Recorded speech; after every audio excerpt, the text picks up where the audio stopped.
Hi, I'm Kyle, and I've just completed my year in placement.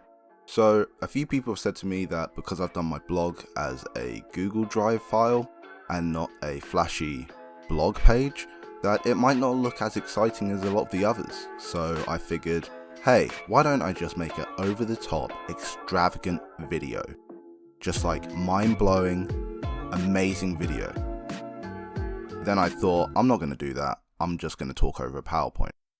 So this placement year, I started off strong with the events. I attended 3, so I guess not that strong, but let me fill you in on what I did. So the first event I attended was the Glide Business Conference.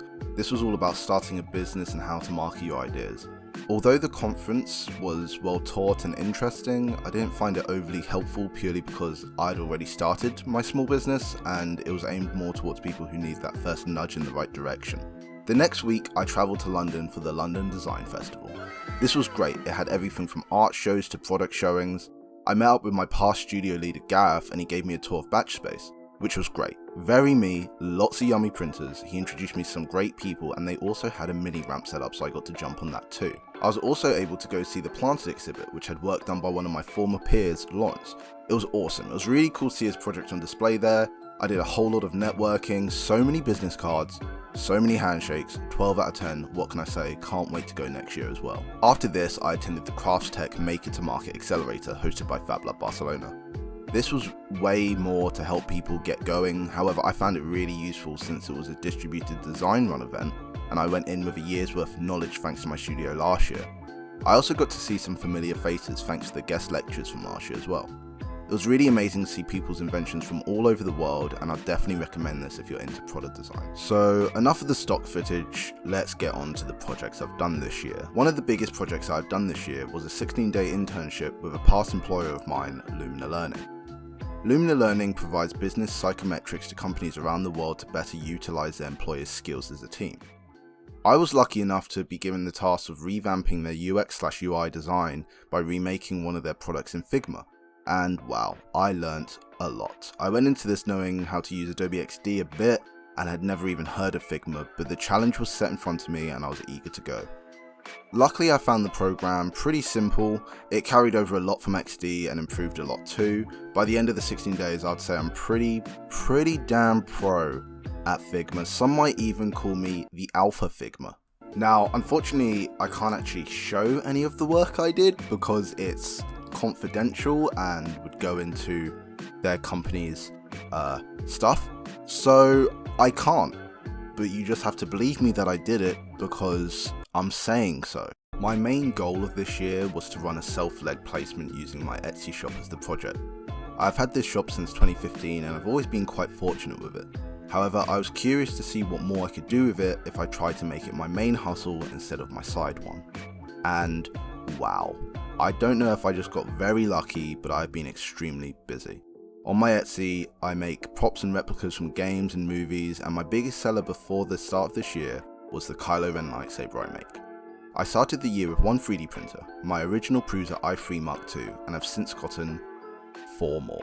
Yes, I have an addiction, and yes, I am letting it consume my life, and yes, I don't care. I've gotten myself 3 more FDM printers and an SLA printer as well. So now's a good point for me to just jump in and say, if you haven't already checked out my Instagram or other social medias, you absolutely should. I've got some really exciting stuff coming up and you're not going to want to miss it. This was all bought with the money I've made from my shop this year, and to see a full breakdown of that, you can check out my blog post. So I'm going to split the rest of the projects up into 3 categories: the small projects, the medium projects, and the this is well out of my skill level projects. So I'll start with the smaller projects. I'd say the smallest projects that I did were probably the recycled Pla Chair, my work in Blender, my folding desk, and my bike bar hand warmers. The recycled Pla Chair was made from all the scrap PLA left behind from my printer. This was one of the first projects I did, and because of this I didn't really have much scrap PLA, so I opted to make the frame and legs out of an old bed frame. I might go back and visit this project, as since getting 3 more FDM printers, I now have literal bin bags full of scrap PLA that I just don't know what to do with. So the work that I did in Blender, I kind of split it into 2 parts.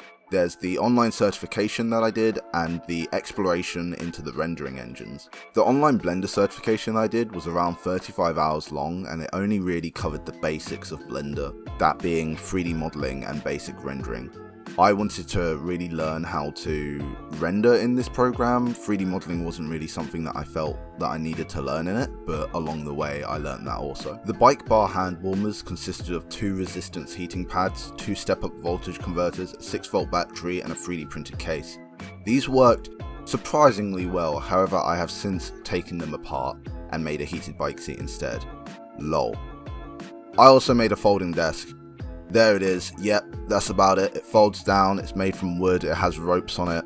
Yep, that's about it. So that sums it up for the smaller projects. Now we can talk about the medium projects. So the slightly larger medium projects is the bulk of what I did this year. These consisted of my gravel bike build, my custom PCBs, making bowls on my lathe, and then a few shop products like a Rick and Morty portal gun that I made. Although the gravel bike build may not seem like it's very relevant, this took an extreme amount of finishing work. I had to strip the paint and wet sand the frame, then filler prime it, then sand the frame, then filler prime it, then sand, then normal prime, then paint, then clear coat. I can confidently say that my finishing skills have been perfected at this point. For my 21st birthday, I was treated with a lathe. I used this a fair amount before uni for some commissions, however it's been sat in my family's kitchen since I left.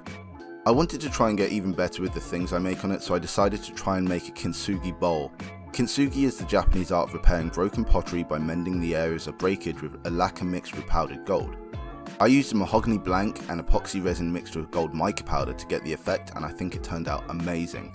Pardon the pun. So while I was making and selling the Rick and Morty portal guns, they all had an array of 7-segment displays that had to be wired in the correct way so it spells out the right thing.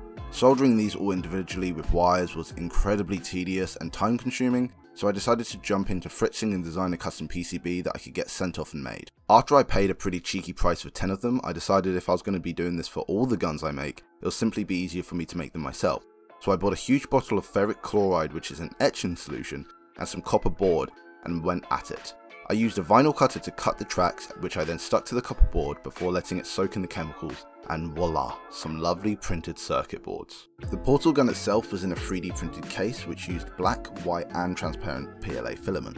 The electronics consisted of green LEDs, 5 7-segment displays, a voltage step-up converter, a CR2032 battery pack and a switch. It was all held together with cyanoacrylate and threaded inserts. While I'm on the topic of the portal gun, I want to share some of the products that I've made for my shop this year. One of the best sellers was this green Goblin pumpkin bomb from the Spider-Man franchise.